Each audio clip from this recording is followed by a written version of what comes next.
நம்மிடம் ஜாதகம் பார்க்கக்கூடிய அன்பர்கள் நானும் ஒரு ஜோதிடர் ஆகணும், எனக்கு புதன் கர்மா இருக்கா பாருங்க, இந்த பாவ கனெக்ஷன்லாம் இருக்கான்னு எனக்கு பாருங்கன்னு என்ன கேள்வி கேட்கறது உண்டு. ஆனால் நீங்கள் நல்லா பாருங்க, ஜோதிடம் புதன் கர்மா தாங்க, ஜோதிடம் புதன். ஆனால் அதை சொல்லக்கூடிய ஜோதிடர்கள் குருவினுடைய ஸ்தானத்தில் இருக்கிறாங்க. ஸோ அப்போ அவங்களுக்கு புதன் கர்மா மட்டும் இருந்தால் போதாது, குருவினுடைய கர்ம பதிவு அவங்களோட ஜாதகத்தில் கட்டாயமாக இருக்கணும். எல்லாத்துக்கும் மேலே சந்திரனோட கர்ம பதிவு இருந்தால்தான் ஒருவர் தலை சிறந்த ஜோதிடராக ஆக முடியும். நம்மிடம் வரக்கூடிய கிளைண்ட், அவரை நீங்கள் முன்ன பின்ன பார்த்துருக்க மாட்டீங்க, அவர் யார் என்னன்னே உங்களுக்கு தெரியாது. ஆனால் அவர் சொல்லக்கூடிய விஷயம் உணர்வு ரீதியாக உங்களோட கனெக்ட் ஆச்சு அப்படின்னா தான் நீங்கள் ஒரு சரியான ஒரு சொல்யூஷனை அவங்களுக்கு கொடுக்க முடியும்.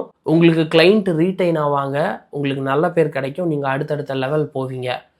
ஸோ இங்கே ஒரு ஜோதிடரோட வேலை சும்மா கணக்கு போட்டு அதில் என்ன இருக்குது அப்படின்றத கால்குலேட் பண்ணி ஒப்பிக்காமல் உணர்வு ரீதியாக முதல்ல ஒருத்தவங்களை புரிஞ்சுக்கிட்டு அவங்களுக்கு சரியாக வழிகாட்டக்கூடிய ஒரு தொழில் தான் இந்த ஜோதிடம் அப்படின்ற தொழில்.